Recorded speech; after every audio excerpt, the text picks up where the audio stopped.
Hey, top of the morning to you. I'm Michael. Grandkids call me Roo. Thanks for being on Roodoodles Live this morning.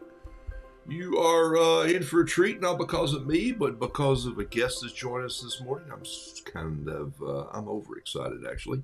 Glad you're on. Hang on one second here. Let me pull up a audio file. Boop, there it is right there. Okay, so I can turn my music down. Sounds like I know what I'm doing here. Hey, notice other than just the normal white shirt, yes, I'm wearing it. I got to tell you the rest of the story. Some of you, I told it a little bit when I was in Greenville, but it's pretty funny. This chef's jacket that I'm wearing this morning, which, wow, feels great on a cool gray day here in Western North Carolina, or not totally Western North Carolina, but I do like this little pocket right here, you know, where the chef puts his pen and his thermometer and all those little good. I'm into it. I got to tell you about this brush and of course this pen. Anyway, I'll get to that in a minute. So welcome to the show. Let me say hello to a couple of you, and then I'm gonna jump right in. I started a painting here. I might do this first. Yesterday, I'll remind myself later because I actually made a show list this morning. I don't know where I wrote it down here. I wrote it on this lovely slip of paper, Kilimanjaro 140 pound. It's just a scrap edge that I cut off here, and I thought, don't want to waste that beautiful paper, 100% cotton. I was sitting yesterday. Yesterday I had an appointment, and I left early just to go sit down and work some more on my bee book. And the bee book, I'll tell you all about it. Not I'm writing another book, but I still have 3 written. I haven't even published now, but and I'll get to this jacket later after I say hello, but this is wet paint, so I've got to act on it. Let me show you what I'm talking about right here real fast. Boom, go to picture. There it is right there. Before some of you popped on, I just took a little number 1 Yasutoma bamboo brush, and I just popped some water out here. Let me go ahead and just blow this, and you'll see it. This is how I paint little hummingbirds. There it is. It's perfect right there. That's an absolute perfect hummingbird. And sure, they say. But, you know, take now just a clean brush and go in. I'm going to get a little bit more in this beautiful little tin that I have here. I've started carrying a little larger one on my bigger bags. And I still carry my Altoid box, right? Okay, oops, that's not the right one, but I have a clean one, fresh one. Here it is right here. This is the one I normally carry most of the time. And that's a story starter. So remember that. If you're taking notes this morning while you're sipping your coffee and you're listening, take a little page out of that and write down story starter. If you don't have a story starter, you need a story starter. You got to have something there. I'm just going to take a clean brush. I added a little more blue because I was sitting there jabbering. And then here's where I reach down and get some greens. I've got the blue and the green running together. So I'm going to grab a little more yellow right here. Yep. And I'm going to grab a little more of this ultramarine blue right here and put it right in there and just let it go green on me, just a tad, a little touch more yellow. And then look, I'm going to get this beautiful little green that comes down like that right there. That's the same green that I'm going to create the head with right up here. Just a little more green right there, like so. I'm getting there. See it? He's probably a little out of balance so far, but I think we can rein him into being a good-looking hummingbird here shortly. Let this come down like so. If that's a little too much paint, I can always just take a paper towel and daub it just a little bit. Daub it, I think, is the official Southern word. And then I'm just going to grab a pen and just going to come out here with his beak, which is that overextended long piece. Come in with that pen. The pen I'm using right now is the pen that I've been drawing all my 200 bees with that I have to get rid of this weekend. Get rid of, he says. It's the, and look, I've almost used all the ink in it. This is the Extreme Gel 05. It's .05 from Yasutoma. And I don't know where you can get those, but I'm going to have the information because Phoebe is sending me some. And so, in fact, if she gets me a few of them in here, I'm going to give a couple away on the show. I use it from time to time, and I still use my Pentel 05s and my 07s. This 05 really does write well. It's a gel pen, and it really does write well inside wet paint, and you just got to love that a little bit. Look at that. I mean, just pile it in there, and it just goes. I love it. And it bleeds very nicely also, so I'll get you more information. I've given away several. I think couple of you have them. I know I sent out some a long, long time ago, a couple of years ago when I was doing some work with them. Anyway, I didn't want to let that get out of bounds there just a little bit. So let me say hello right now. Stephen Dockery, good morning, Stephen. Maybe some of you saw Stephen's little whittling bird.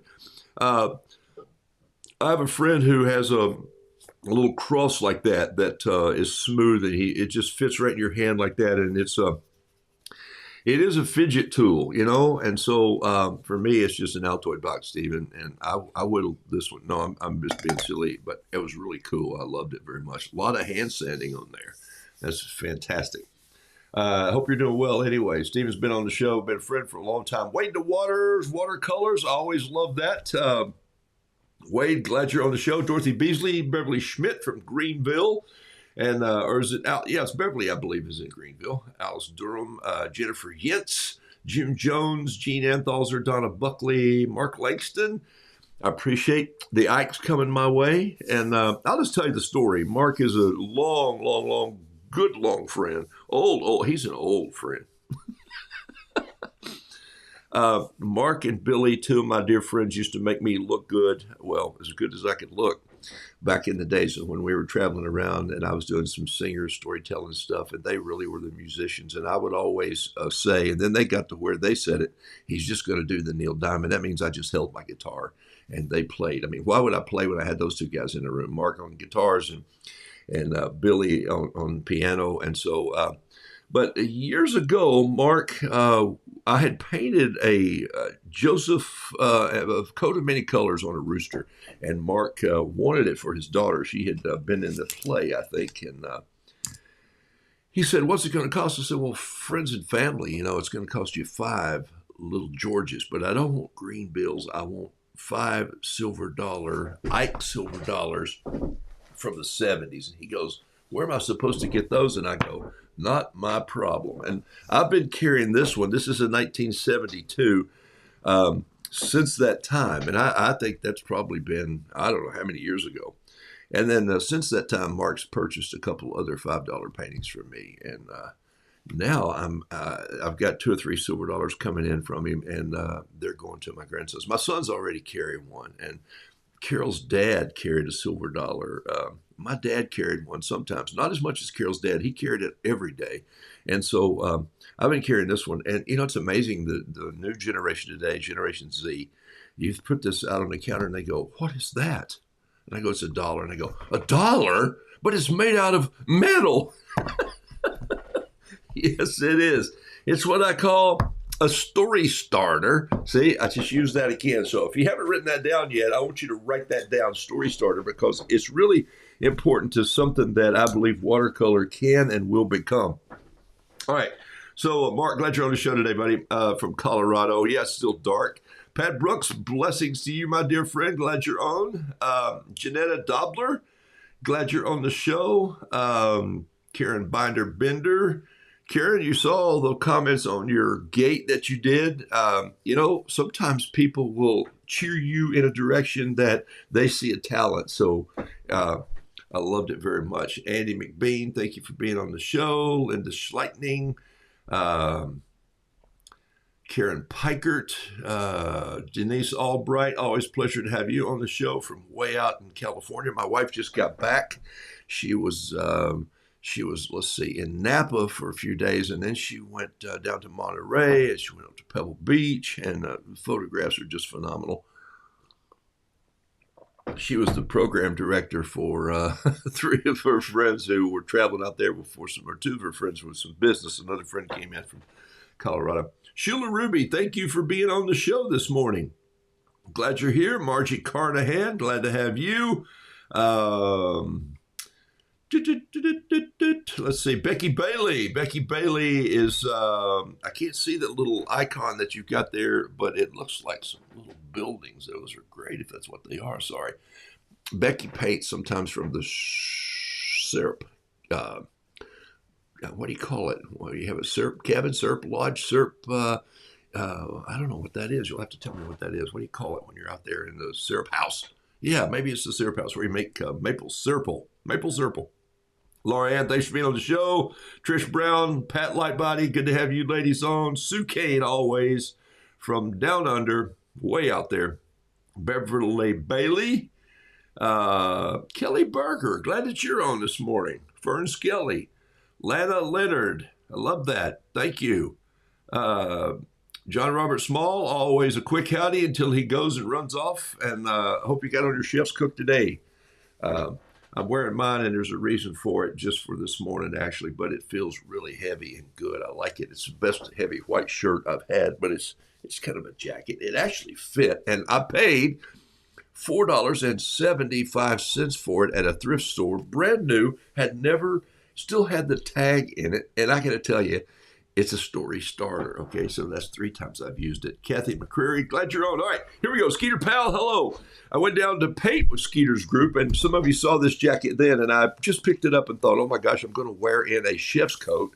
And for all the folks at David's Table, they know I'm come there to paint. It's their art day on the Thursday while I was there, and I just thought, you know what I'm going to do? I am going to wear a chef's coat in, and just for fun, I'm going to say, let's cook. And that's what I did. And they all kind of looked at me like, we knew before he got here, he wasn't in touch with himself completely, and now he's lost it. But I said, who brought the lobsters? And with that, of course, I said, okay. And I got out a big piece of paper, like a 20 by 18 by 24 or 20 by something, and I painted a giant lobster. And some of them got to see my little lobster book too, because I do have a lobster book that starts with B's, but there they are. They're all in here. And almost all of these were actually painted in Maine while I was up there running around and learning to paint with Tom. When we met at lunch, he told me he would help me learn how to paint a lobster if I could tell him how many legs a lobster had. And I said, and that's how I started my thing with David's Table. How many legs does a lobster have? 2? No. Those. And they go, 4, 3, 6, 4. Finally got to 8. And they go, nobody got it. No, those claws are called legs too. He uses those. I don't know why they do that. But anyway, there's one putting on the bisque. And then, so these were just my little story lobsters that I just started building and liking them and putting them together. And so we painted a big lobster. And I'm just going to tell you that group did well. All right, so here's the story. And I'll move on here. I'm wasting 5 minutes, and we got a guest join us this morning. I wore this shirt into the Hyatt Regency in Greenville. I wore this jacket in, and I just parked in. I told you some of this, I think, a couple weeks ago when I was outside in Greenville. So I thought I'll change when I get to the hotel. And so I just jumped in my vehicle and I went on down into Greenville, about 20 minutes away from where I'd met Skeeter and his group up in Greer. And I saw an opening, and it said valet parking only. And I went, come on. I'm just going to need to go in and see where I need to go, because I'm meeting some folks there for a conference, and I wanted to see the team. They were there. And so I just slid into this valet slot. And the moment I did, I saw these 2 guys leave the rostrum, the little parking station, and head my way. So I just grabbed my little black journal like this. And I stuck my pen in my sleeve like this, grabbed this journal, and then lo and behold, I headed right across, and they said, this is, and I said, hey, just need to meet the team, and I'll be right back. And they both stepped back a step, because I looked assertive. I looked like a tall German man with a block head and a square chin. And they said, yes, chef. And I bit the inside of my lip to keep from smiling. And I said, I'll move it just a little bit. And I walked right in, and they go. So I met the team, and they said, hey, just bring your luggage in now. We'll put it up here. You got to go up to this plane and register on the 2nd floor. So I went back. I got my luggage, and I went out and I said, just going to grab my luggage now and put it with the rest before this event, which was all true. And they said, no problem, chef. Just, it's fine where it sits. And I realized that this coat is going to give me a place to park.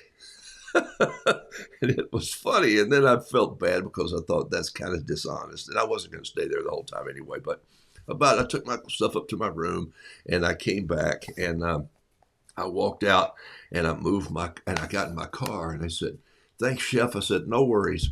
So I came back around, and I said, hey, by the way, I was just at a painting event, and I wore this. And they said, oh, it's okay.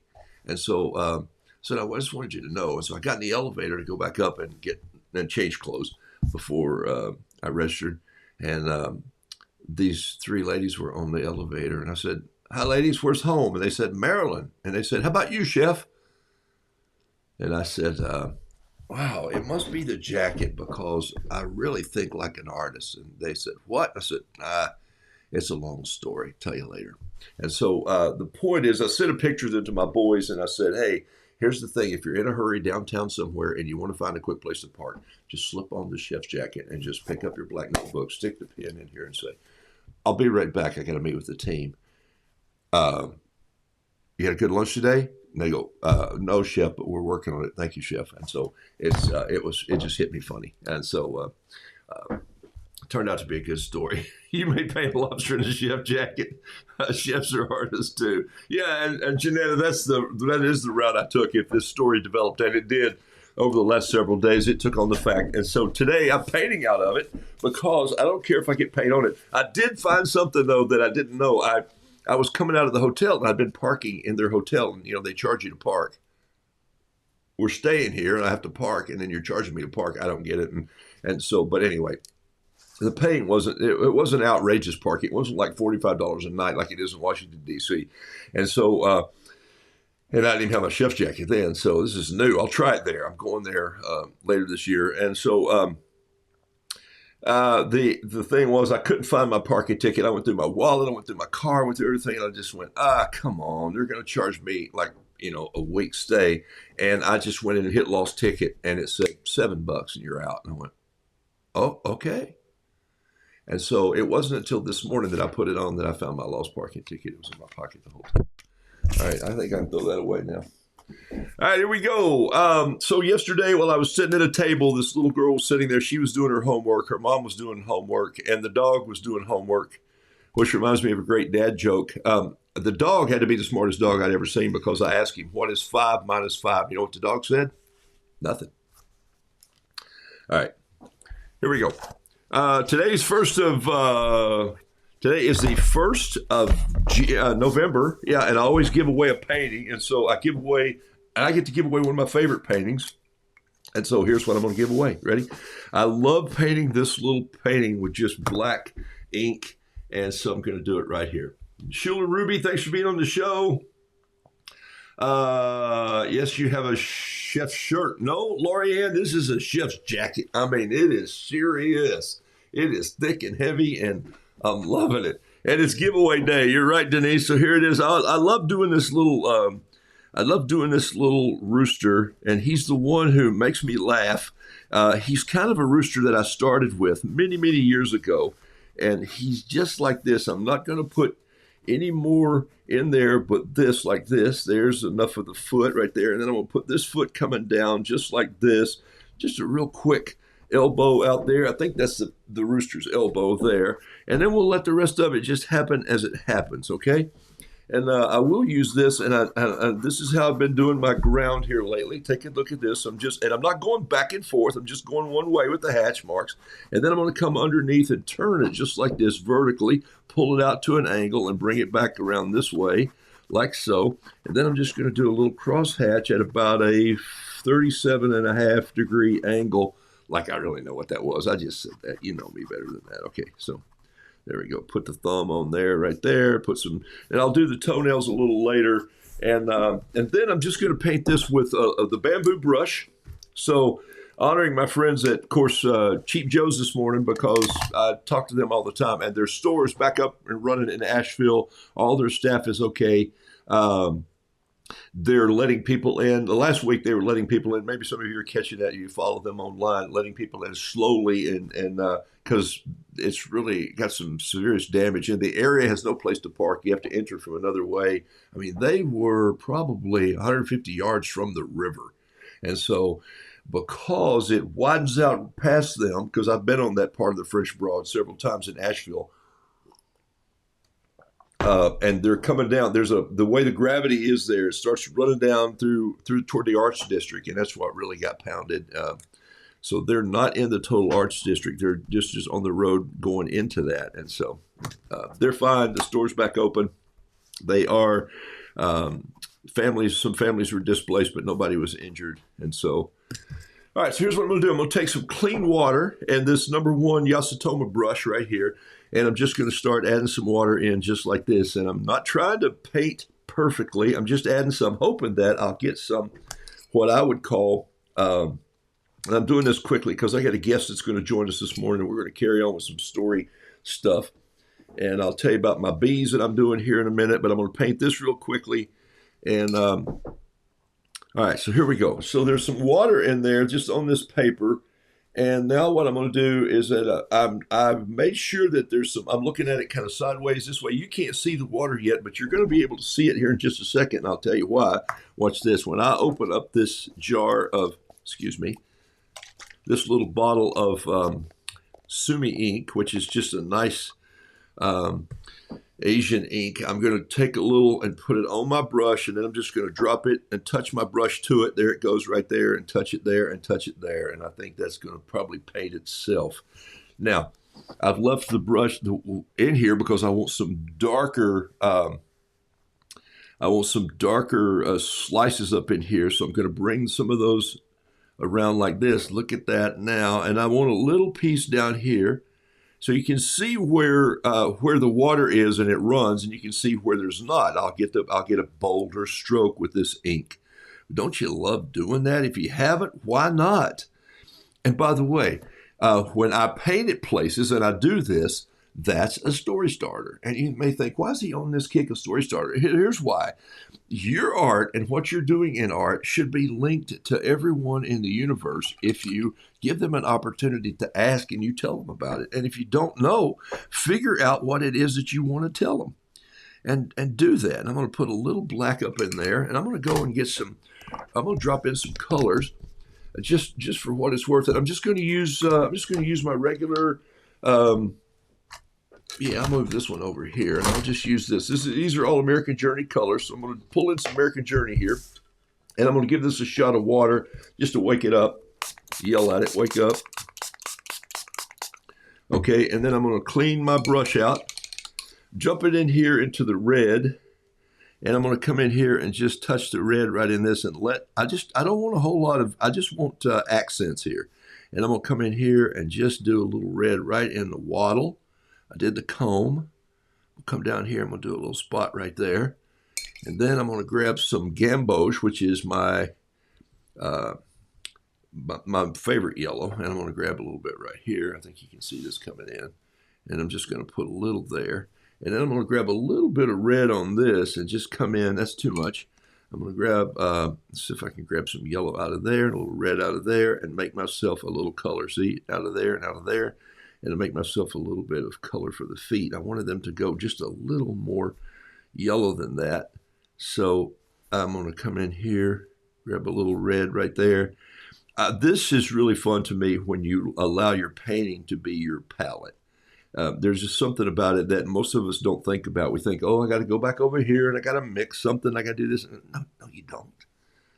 You can do whatever you want to do, but you don't have to do that. In fact, you don't have to do anything when you're watercoloring except enjoy it and have fun and throw brushes and put some splatters on the paper. And so there's my Roo. I'm not going to touch him anymore. I say that, but I always tell fibs. Now I'm going to do a clean brush. This was the 05 it's hard for me to say because I'm so used to saying Pentel Inner Gel. This is the Extreme Gel 05 pen right here, and I'm going to come in with just a damp brush, and I'm just going to start sweeping the water over here and let that brush, I stuck it into the orange, and so we'll get a little bit of that coming out, lose a little there, but I'm going to come back with this and just create this little shadow underneath, and I think I'm going to grab a little bit of Royal Amethyst and just throw a little purple shadow down on there underneath it like this, just to give it a little bit of that. When that dries a little bit, what the heck? Remember I told you could write on this? I'm just going to not let it dry. I'm just going to go ahead and finish it right now. And we got 10 minutes to go. I'm going to have someone join us on the show this morning. And so I'm just going to do a little detail, come in here with some claws, and I might change. This is going to be the giveaway for today.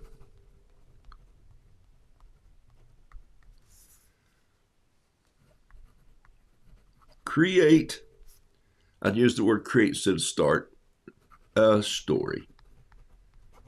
and it's going to be 11/1/24. That's going to be the giveaway for today right there. Okay, so I'll draw a name before we're done this morning and give it away to someone. Okay, so that's Randy in Kansas. Kathy McCreary says so. It matches. All right, so you can see how fast this happens if you want it to. Is there anyone here on here that doesn't have one of Roos Originals? Wow, Annette, that is an interesting question. Man, I would feel very honored, but I think there's probably a few people on here, new people on here who don't have one. So, all right.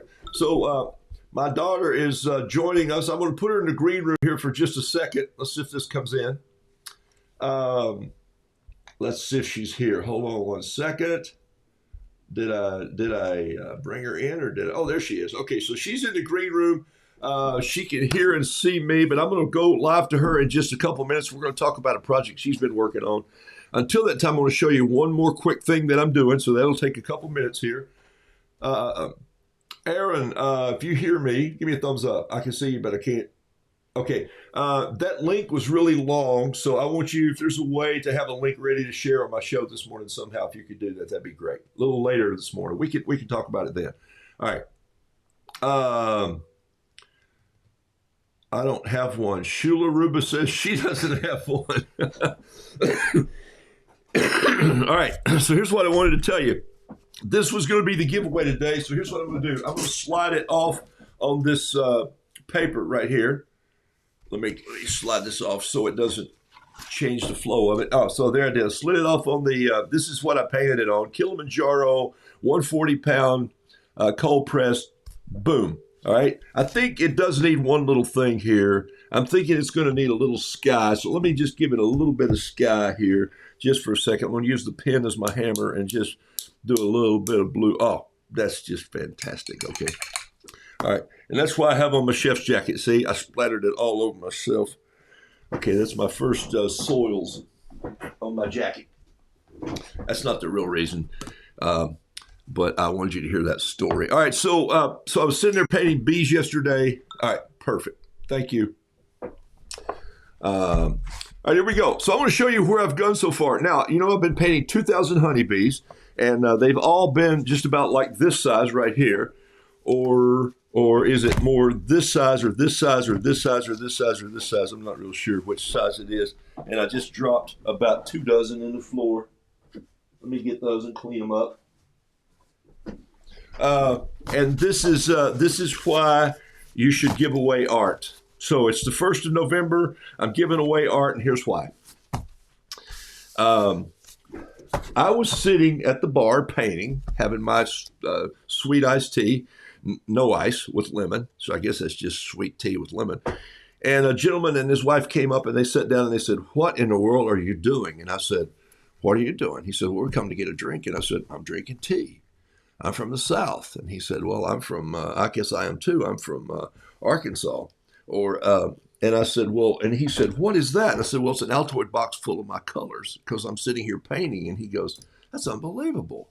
And I said, "Well, no, it isn't really, sir, because I'm behind in a project that I'm working on, which is to paint 200 honeybees. I've been painting 1,000, but by the way, I want to remind you guys as part of Roos Crew, this is not a part, none of these are numbered. This is not a part of my 2,000 numbered bees. These are all bees that are going to be given to customers for a commercial company, a commercial furniture company that I'm meeting with this week. This is where I told you that I've been painting in these little books, and here they are right here. You see, and it's been a way for me to keep up when I've been on the road to literally just paint in here, and then I go into the seam, cut it with a razor knife, and then break the paper apart. I wouldn't want to paint on this paper in large pieces, but painting small works on this has been a great way to do it. Denise posted the link a couple weeks ago, and I like it so much that I've used 6 of them so far. So if you figure that out, 30 pieces, so that's 180 of these. And then I have them, so I'm really close to finishing, and I have a new pack of these coming in today. They come 3 to a pack, so you get 90 pieces of paper pretty inexpensively for those of you who like to do fun things and give them out to grandkids and people. Why did I pull up Mark? Mark gave me his card, and the reason I remember Mark is I gave him a painting. But the reason Mark remembers me is because he took, and his wife took, a painting home with them. And he said to me before he left, he said, I need your business card. And I said, can you wait 2 more minutes and I'll just paint you one. And I painted him a little rooster. I painted his wife a dragonfly. And they both said, we're going to paint it. We're going to frame this. And I go, you're going to frame my business card. Whose other business card, what other person's business card have you framed? And they went, none. And I went, you learned something today, didn't you? He is the Arkansas Municipal League's executive director. I don't even know what that is. So I'm going to call him this week and see if he needs another rooster. But my point is, you give away art for that reason. This has been contracted, and so I'll meet with all these people. Thursday night, I set for 2 hours, and I'll paint the last 20 bees live for them. But everybody gets a signed bee with comment on it, but not numbered. I'm keeping that for the Roos crew and the people who I sell bees to. Here's what the cover looks like when it's all ripped off of the box. So I want you to see those, and then I wanted to say, write this down, and then we're going to have a guest join us this morning. Here's what I want you to write down. What is your story starter? And let me tell you what I mean by that. Some of you saw the PBS thing that I did, and I grabbed one of these little moleskin journals, and he said, why don't you just paint in one of those? And I happen to have one here, and I wrote down August 14th is when Max showed up from PBS, and I drew a camera, and then I drew a bee, and these are very crude, rough. I'm just painting with, this is tea. I'm sitting there with my teacup, and I'm going like, okay, here. And he's going like, whoa, just keep it going. And I said, Max, let's get some B-roll. You know, you always have to have the B-roll, which is he wanted the teapot, and he wanted all these things. And then here's what I thought about. I thought this should be my personal journal, which I haven't done. Have you ever done one? I used to tell my grandkids stories, still do sometimes. I got a young one. And I used to say, there was once a boy, and I'll tell this story. And at the end of it, I'll go, you know who that boy is? And they go, and now they just go, you, Roo. But back then they didn't know. There was a boy who made a gut bucket and played it in a hoedown. There was a boy who learned to play the banjo. I wanted to be in a band. He wanted to think like an artist. When he was 8 years old, he used a $35 used Sears Mastertone guitar, and he won the 3rd place in the class school. He wanted to learn how to sing, and then what happened was he was hooked on music. And then he got a guitar, and he started writing songs, and he learned to fish and run the rock quarry. And so this is my story journal that I haven't finished. He learned to blacksmith, and all this is about here's my bee connection. My point is, have you thought about doing this in your own art? Have you thought about your own story? How important is your own story to art? And I'm going to say it may be the most important thing.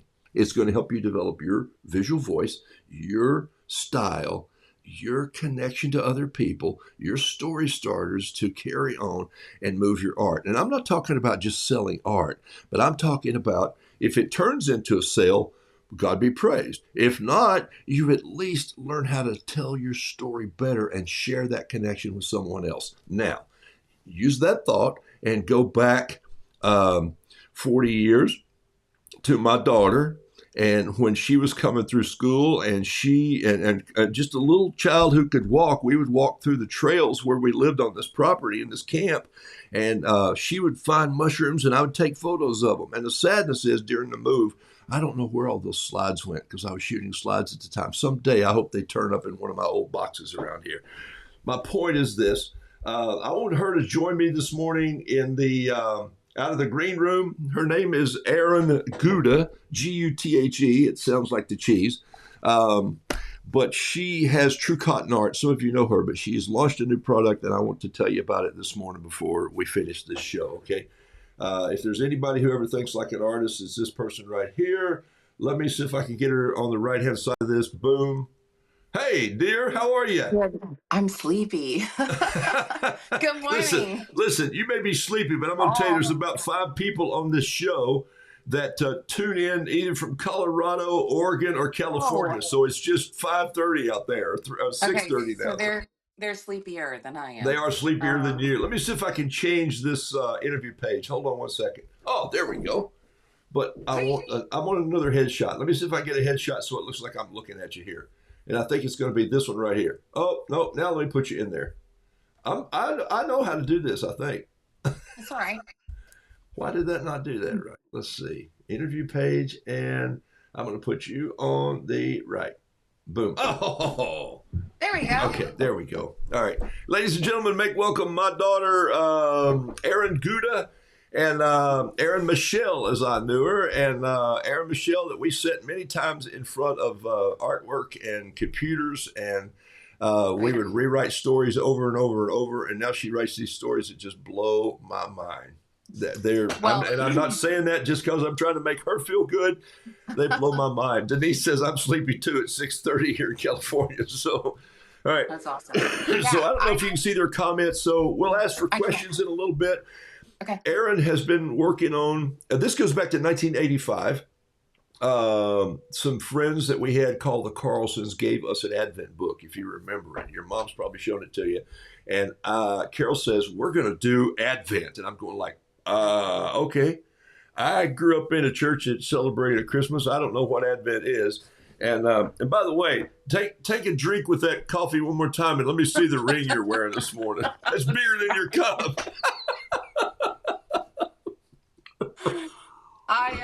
It was either hat or ring, and I went with both. So No, that's funny. It is a staple. She's perfect. Oh my gosh, that's unbelievable. Okay, that's from our friend Garrett's, right? Okay, So I should do. I've actually posted. There's a story. There's a story, of course. Of course, there's a story. Yeah, there's always a story. I love it. Let's see. Let me turn your microphone up just a little bit here. Okay, I got it. Now, so we had this Advent book in 1985, and it was the Christmas story, and it was about children learning how to wait on what was important about Christmas. And on the back of the book, I don't know if you know, the book was like 9 by 12 or almost, and it 8 by 10 maybe, and it folded out. And on the back, it had this Yule log, which was this long log with candles. Yeah. And so your mom, Yaya, as we call her, the grandkids call her, Carol Ann, the bon vivant gypsy, she said, you go get me a log, and I'm going to pour some candles. So she had candle molds. And then I went and cut this log, and I went and got my dad's brace and bit. You know, those of you who know the brace and bit people, you may have the old tool. It's an auger type thing. You hold the handle, you press down, you hold the handle, you crank it in. I drilled the holes, and I thought the first thing that's going to happen is you light a candle. Next day, you light that candle and another candle. Next day, you light that candle. It goes around.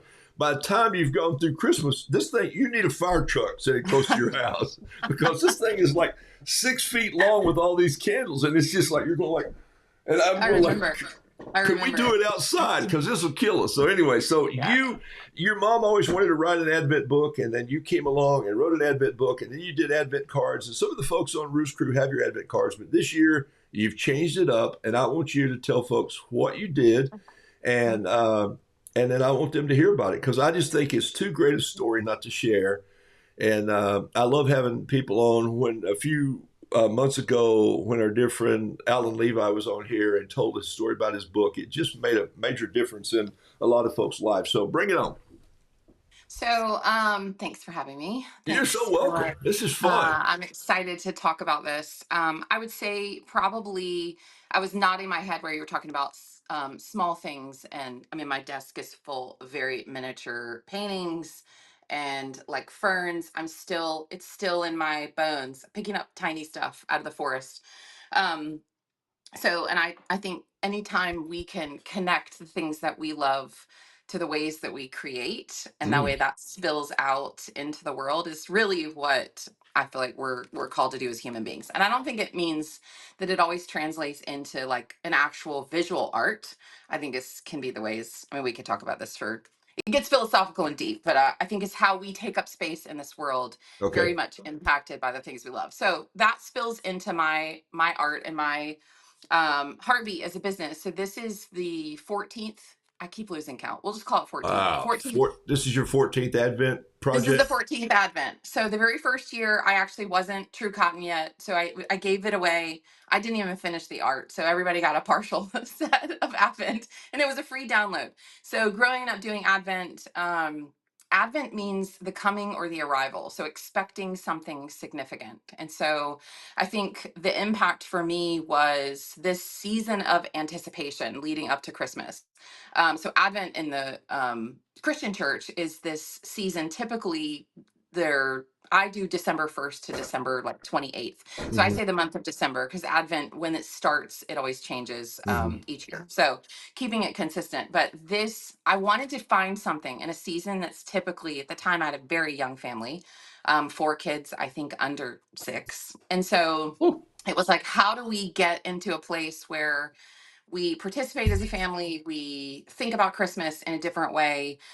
And so this iteration 1 was birthed. So this is year 14, and this one took a little bit of a different turn. Most of the sets in the past have been of a completely different size. right. A lot of them This have been a lot of them have been cards, and in A fact, lot I of them have remember been we shot a cards. video. I wish I had that video because we shot. In fact, I got to dig that up to see it again. I have it. I We can shot a send you. video of your family Yeah. in a barn, and they were all Yep. little kids, and they were hanging Yep. stuff up with clothespins. You know. Yeah, it was really, Okay. so to me, I was like, I want something that brings people together in a season of absolute busyness and chaos, which I found was still challenging to do, but at least gave us like 10 or 15 minutes together, kind of clustered as we anticipated Christmas. It wasn't about stuff, it wasn't about all the things that we were looking forward to getting or receiving. So it was about how can we focus our heart on something different. So this year, so for the better part of the last 2 years, I've been hanging out in my studio in my personal devotions in Psalm 23. And Psalm 23, if you don't know it, is just 6 verses and it's 6 really powerful verses. I'll let you just go read it because I talked about it, or you can go watch my Instagram stories before 11 o'clock today. And I kind of give you, 3 or 4 minutes of like my version of why this verse or this chapter in Psalms needed to be sort of incorporated into Advent. So this year, instead of doing all these little pieces of art, I was like, what if, and this is in a conversation with you, I was talking about my ideas Which about, I just came from a meeting that I'm working on a new product that's called "What If?" What if you did? And so, oh, I didn't know that. I didn't all this put this together, and I got home and I thought, wow, I think I just dumped "What if you did" on Arin. What if you did this? Yeah. What if you did this? And I say that a lot to Roos Crew people. What if you did? Because some people go, well, I just don't know if I can paint that. I go, what if you did? So there's never a time in art where you have the full idea, where it all makes sense for you to start. Never. It's never. This is part of the creative process. Is that in order to understand what I'm supposed to hold, I have to start with this micro idea that doesn't really add up. It doesn't Hmm. really make sense. Hmm. And so that's the mystery of the creative process. It's this, I call it a crucible. So it's this pinchy place that I have this idea and I know what I think I wanted to communicate, but I have to put them together. And there's a lot of trust and courage that it takes to put pen to paper and just start, because you don't know what's going to spill out. And if you don't Right. start moving paint across paper, you're not going to hold that idea. And so that, I think, is one of the biggest roadblocks for people. What do I we even say? struggle with it. You and I often say paper's still cheap. Waste some, right? Buy 2 pads of paper when you buy a pad of paper, and then like, oh, I got another one in reserve. It's not a big deal. I'm not gonna, you're not ruining anything. No one's looking at this. And a lot of times this creative process is, can you hear Chaco? He's at my studio door whining. A lot of this process is really about your own heart and your journey Uh-huh. and the process and the story that you have to tell. So for me this year, and I won't give away, there's another piece and there's another layered piece of creativity that's a part of this piece of art that I'm about to show you, that is the biggest piece of art I've ever done. So I've been doing this for 20 years, but my business is 11, and I painted small, like this big, tiny, very tiny I for think that's how years, everybody should start, personally. very small. And then I got to a place where I started standing. I have like a working desk, and I started standing and painting. There's something that changes when you sit and hover versus standing up and kind of having a bird's eye view of your painting. It allows your body to move a little bit more. So you and I were speaking about this project. I was like, can you hear my dog? He's part cat. So we were talking about my idea for a project that's coming in the new year. And I was like, I'm just wrestling with how these are sort of clashing. And you were like, what if you just, did this one big piece of art? And I said, well, I can't believe you said that. This is the thing. So we started talking and it was like something clicked and I went, I understand. I know what I'm supposed to do. I'm supposed to create this piece. Because you and I talk all the time that it is tiny art, small art, That but makes it's a part of a bigger picture that makes always. an unbelievable impact. And so, how could I, instead of compartmentalizing all these truths and all these beautiful pieces of art, which has not been a broken process, it's been what I've done for the last 14 years. I was like, this year feels so different for me. So, I'm going to show you this Hey, piece of art. let your dog in because if you show him, people will love it anyway. This is a Okay, dog loving bunch. Go you're ahead. you're welcome to my studio mess. That's okay. Listen, they've seen my studio. So, hey, thank you folks for listening today. This is kind of fun for me too. So, and tiny paintings. Linda, I know Linda Schleitning is all. I still have Linda, I have a small painting of yours about maybe 2 inches by 2 inches in our windowsill. There he is right there. That's Choco, like the shoe, like the shoe. Uh-huh. He's such a baby. All right. Okay. So I started painting and I was absolutely terrified. This piece of paper, I don't know if anyone can relate to this, uh, is 22 by 30 inches. It is 300 pound. I think it Just might be Kilimanjaro. it is. So, It's yeah, I have one in the wall here and I have 3 pieces sitting over here. It's like you feel like you just picked up a piece of cardboard, right? yes. Yeah. Yeah. It is Thick. You can see how thick it humongous. is. Yeah. So thick. It's a I love it. decollage. I love it. So I just started laying down paint and I was like, okay, this is when you just like, you have to kind of disconnect your brain and just step forward. So here's the painting. I'm going to show you a piece of it. Oh, there's a Okay. piece of it. Okay. I see So some. I had this idea, and it's part of Psalm 23, is that I don't even know that we have enough time for me to explain it. But the idea was that you are in this valley. So this valley represents your whole life. And so what if we broke apart all of these pieces in broken pieces and we created a mosaic? It's these small snippets of our life broken apart to reveal this amazing masterpiece, this journey that we all take as human beings. Wow. Um, so it's very detailed. There are aspects of it I do not love. I feel like we can say that about our own work as I artists. think you There are should pieces. always say that about your work. Everybody should Um, say that. Yeah. I was like, you know what? In small little bites, I'm like, there's so much going on in this painting, and then as a whole, I'm like, I don't know. Do I love it? I'm not sure. So but I have loved the process, and so this is the painting. Oh my goodness. Oh my goodness. Yeah, that's a big. Okay, Okay. so I'm All going right. to show So, you this one section here. So see the oh, deer? I see some deer on the hill. Yep. See the house at the top? I do see a house. Yep. Yep. So one of the things I didn't love was this cottage. Okay. You and I talked a lot about it. Um, I really hadn't so seen it that close, but you're right. It's a little too slick, isn't it? it was. I have a very loose, very whimsical style, and it just felt It's the like way architect too coming huge. through. It's the It architect is. coming through. I was like, oh look, I'm going to render a house. So yeah, I needed something a little more free and Okay. loose. No. So I painted a barn. Ah, so you've replaced the house with a barn. Are those sheep in the barn?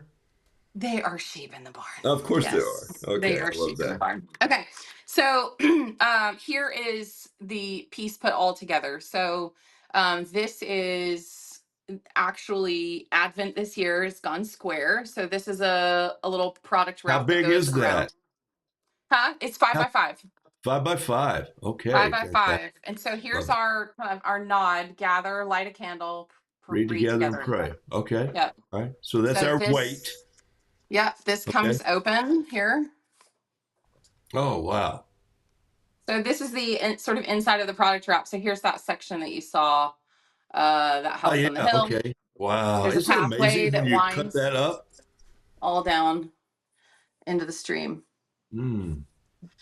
So the cool part is you read. So you have Can all these. here's a quote from Shula Ruby, who I don't see on the show. She may be new. Shula, if I've said your name a couple times, but thank you for being on. She says, it's a big story and a big painting. You can keep looking for new things. That's my favorite. That's pretty I love powerful, that she isn't it? got it. That's awesome. She got Yeah, it. Keep looking for the things you missed. yeah, And and I she think says, I love the sheeps. they're so cute. They're so cute. Here's a close up. Okay. Go to your, there you go, right there. Oh, yeah. Okay. Ooh, I like it. So the idea, if you know the Christmas story, the idea, I don't know how your group, we're getting a little spiritual here, but Psalm 23 Hey, the older I talks get, the about. more spiritual I better get. I feel like, well, it's just this part of my story. So Psalm 23 starts with the Lord is my shepherd. So Uh, the Christian Bible is full of imagery of sheep, and yeah. they are the dumbest animal ever. Bah. But they need constant care. They are in grave danger all the time. They don't think, they don't know their way, they can't see anything, they don't have brains. Well, they do, but it's very small. And so in a Jewish culture, they were kind of the lifeblood. Like if you had a flock of sheep, it was awesome. So in scripture, it contrasts and talks about that we are the sheep, that we are so dumb and we need to be led. And I mean that in like a genuine, kind way. So it starts verse by verse and talks about Lord is our shepherd. So there's this imagery of sheep and us being led and guided. So you've tied a Psalm 23 with the Advent. Yes. Okay.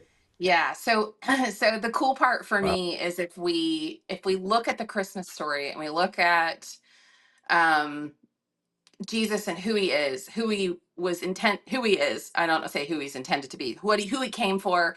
Then you look at the contrast of Psalm 23 and who wrote Psalm 23 was David. When he was called to be king, like we could get into all the things. Go watch my Instagram story, and you can kind of hear my heart behind it. I have about a 4-year-old theology, so it's a gentle I think we all should understand. teach to about a fourth grader anyway. I think I learned to paint that way. I kept saying, okay, I got to do this on a cookie on the bottom Yeah. shelf. Yeah. I still So paint.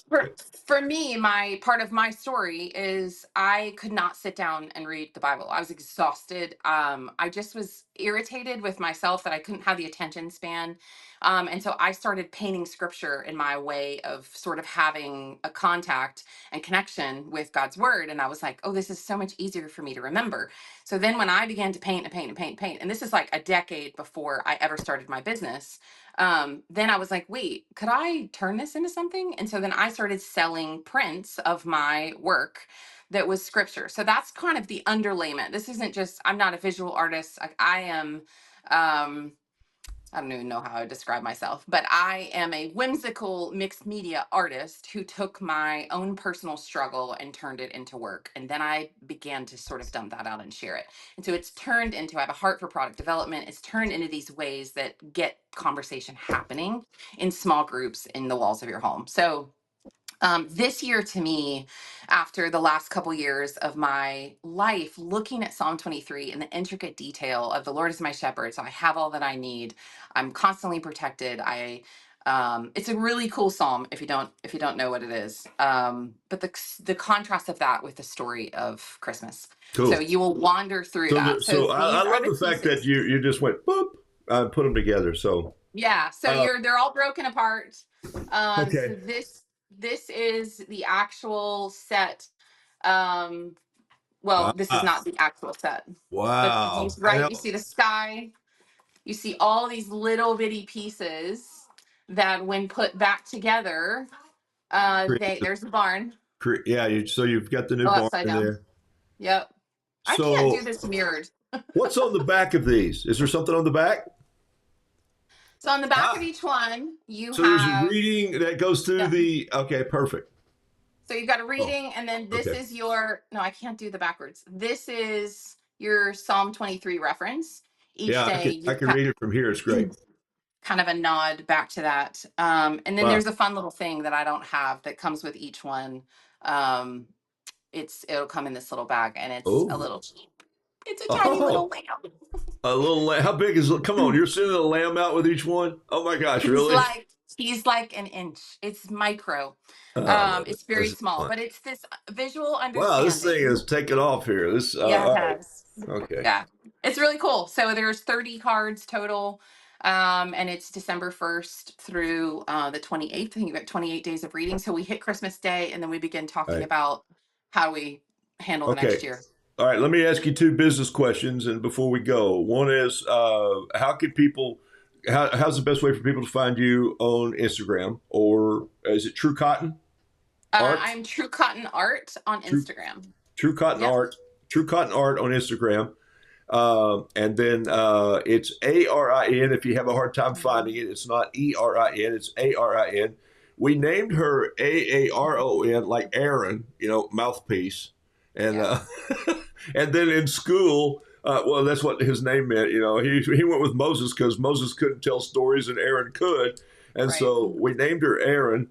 And then we realized in school she wound up on all the little boy roles instead of the girl roles of nameless. So we went to Atlanta and changed it legally on your birth certificate to Yep. Arin, which has been Yep. fun. I So, know. hey, True Cotton Art, Yep. and then And I when share will these go on sale? they're in the Etsy shop now. So I launched on Etsy in December of 2013. And so if you find me on Instagram, there's a link in my profile that will To take you right to the Etsy, shop. Yep. and Yep. it's called Advent. What's it called? It's called Advent Christmas Devotional. It's pretty simple. And It should it's be there's a 2024. category. Okay. Yep, I've got a All Christmas section of art. I have a website, but I didn't push this on the website this year. Etsy is kind of my heartbeat. It's kind of where I Yeah. started as a Okay. business. Okay. And by the way, folks of you who do art and who sell art, did you just hear what she said? And it really does work. Etsy is a place where if you're making prints for sure, and you have product you want to turn around. And I know that when we're working on a new product right now, I'm working on a project, kind of the What If project for Heroes for Yeah. Parents, and it'll wind up on Etsy. And I hadn't even told my folks about it yet, so Cool. we got to wait and see if the thing flies. What if it does? And so, well, hey, last words. You got 1 minute for questions, and I'm going to give away a painting. Does anybody have a question? Throw it up in the comments here. If you do, what a thoughtful way. Thank you for the presentation. I love that he leaves the 99, goes after the one. Janetta Dobler says, yeah. Well, thanks for sharing. Boom. All right. And folks, thank you for hearing a little Sunday school lesson on Roodoodles today. I think it's nothing different for me. You know that I paint Good News Roo through the Gospels, and it's part of sharing your story. So, all right, Arin, thank you for the time. Yeah. Thanks I'm for having grateful. me. I love to see that all the little pieces come together. No pun intended, but that's kind of how it is. And I thank you Yes. for saying to my audience, and all the people that will see this, working on that little art is always attached to a big picture somehow. And that's Yes. I've got Yeah. I Yeah. have a workshop coming up on my journaling on these, and saying, look, you don't have to do some giant piece of art. Just do it No. in little pieces, and the time will come. And you said honestly, you felt a little intimidated when you sat down in front of this big piece of paper. Yeah, I think it's it doesn't matter how long you've been at it. There are still moments where you're like, am I getting this right? Like, Wow. do I have the courage to walk this out? And I think there's no secret. We hold all the same. Everybody here holds all the same tools and possibilities that I hold. It's just you have to step through that fear of what does it look like? What if I hate it? Like, what if you do have a burn sale, throw it away, put it in the bonfire, like start again. We So call that the you bunny can't trail. yeah, you can't hold this. It's this process, and it's more about our heart and our soul and what spills out creatively than it is about the end product. So I mean, beautiful art is amazing and wonderful, and there are pieces of my work that I would say are beautiful, but I'm not a fine artist. I am a whimsical storyteller artist looking for a place for my heart to like Illustrative story that tells a story. yep, Illustrative yep, art that tells a yep. story. I think Yeah. that's where I live, and that's why these folks have been so gracious to welcome me in their Saturday mornings and follow. But it's you just create and keep creating. All right, I love you bunch, and thank you Love so you too. much. We'll Thank talk you guys for later. having me. Bye. Thanks. Bye. Hey, what a fun story, huh? Thank you for allowing me to do that. You didn't know it, but I wanted to pop in, and I just heard some of the pieces come together. A couple things that even surprised me out of that. Even though I got to play what if with her and say, what if it did this? What if you did that? What if you did this? And she kept going like, what if I did? I'm going like, really? The point in your life where you say story is important, and you play a little bit of what if. Feel good about wasting paper. For heaven's sakes, it's paper. Put paper on your Christmas list if you want to learn more about art. Hey, I'm going to keep painting honeybees even after I get to 2,000, but this has been so fun for me to, and now I've got the wrong picture up. Here it is right here, the desk. This right here. All these bees are going to be so fun to see people go, you know what? Somebody's going to ask me this. They're going to say, "Oh, thank you for this so much. Could I have a business card?" I'm going like, "Well, it's right on there. It's my name. It's my signature. Just go there and you'll find me." And let me draw a name here real quick. And here's how I do this. 3.5. Denise says her favorite is 3.5 by 5. And you know what? Think about that. That's the size of an index card. And that size, you can you can spend 10 minutes on it, you can spend 5 minutes on it, you can spend 45 minutes on it, and then you kind of go boom. And everybody, Joe Miller used to say this, and I appreciate his heart on this. He used to say everybody has a place to hang a small piece of art. Okay. I don't want to go back to sales, but every time I sell a painting, it means that I get to keep doing my art, and I keep trying things and failing and learning more and more and more. All right, here we go. It's 10 o'clock, and I'm going to go draw a name right here for this painting. Here it is right here. Boom. This is it. Let me see if I can get to my desktop and show it. There it is right there. Boom. Don't you love how this ink has mushroomed right here? I wish you could see it in real life. It is just too cool. Somebody's going to see it. It's 6 by 9, and it's going to be my free painting today. Kelly Berger says she's been painting 100 2 by 3 paintings. All right. All right, here we go. Here's what I do. I scroll this all the way down to all your comments. Thank you for so many comments this morning. Thank you for being on this show. And I scroll up and down. I don't look at it, but it just goes back and forth. I forget where it even falls. I draw 3 names that come up on my little screen on my computer. 3 names. And I throw the top one out, the bottom one out, and the middle one gets the call. And you send me an email, and I'll post that in just a second. So here we go. I'm going to do it 1, 2, 3. Wait, I got to get back on the page. Hold on. It's not scrolling. There it goes. 1, 2. I can't read them going by that fast anyway. In fact, if I take my glasses off, I can't even see what name's where I am in relation to them. The reason I pull it up and down is so you could have posted early. You don't have to post later. I go to the bottom of the screen, the top of the screen, and boom, and it's rolling, and boom. And I put on my glasses, and it looks like I have 3 names. Well, actually, there are 4 names showing. But I'm going to tell you who is here. Shula Ruby, you were first, and Karen Bender second. Janetta Dobler third, and Miss Carla Hardwick fourth. You can find it right in there. You posted, "Oh wow, magical, love the black and white dab of color. I don't have any." Oh my gosh. So you don't have any. Well, you're going to have one today. And Miss Carla says, take that back. I have his little rooster with some sort of autograph, I think she says. So, missed it by just a tad. Janetta, I don't think you've been on my show before, or maybe I don't know, but here's how you can reach me right here. Boom. You can send me an email at roodoodles@gmail.com right there. Roodoodles@gmail.com and say, I won the Creative Story Root from today. And I'll remember that because I'm going to write your name on it right here in a second. And that's how it works, folks. Who was under that? Let's see. Gene Anthalzer, Beverly Schmidt, who was on the other way. So you can look at where I pulled from this. I think it was in the middle of the show. Marlene Davis was number 5 up there. I can only see several at a time here. So that's why when I miss comments, sometimes they go by and I don't get back to them. What brand of watercolor does Arin use?